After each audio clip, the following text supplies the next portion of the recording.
তুমি ভাবলে কি করে আপু আমি ওর মতো আনস্মার্ট একটা খ্যাত ছেলেকে আমার সাথে নিয়ে যাব, তাও আবার আমার প্রাণপ্রিয় বান্ধবীর বিয়েতে?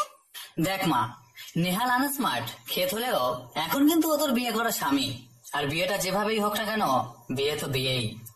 এখন তোর উচিত তোকে স্বামী হিসেবে মেনে নিয়ে সুখে সংসার করে আমাকে ফুটফুটে চাঁদের মতো নাতি নাতনি উপহার দেওয়া।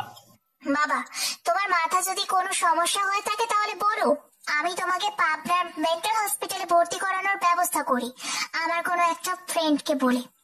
ওর মতো ছেলে আমার স্বামী তো দূর কি বাত, ও কখনো আমার বাড়ির কাজের লোক হওয়ার যোগ্যতা রাখে না। বাবা, তুমি জানো না আমার স্বামী হবে একজন দেশের নাম করা ইঞ্জিনিয়ার। সেই স্বপ্নকে আঁকড়ে ধরেই আজও বেঁচে আছি। আর তুমি বলছো আমি কিনা সেই স্বপ্নের নায়কে রেখে ওর মতো ফকিরনিকে স্বামী হিসেবে মানবো? No way.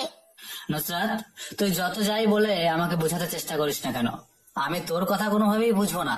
এখন তুই যদি নেহালকে সাথে নিয়ে না যাস, তাহলে তুই তোর বান্ধবীর বিয়েতে যেতেও পারবি না, আর তোর হাত খরচের জন্য আমি কোনো টাকাও দিব না। বাবা, তুমি কিন্তু রীতিমতো আমার সাথে ব্ল্যাকমেল করে কথা বলছো।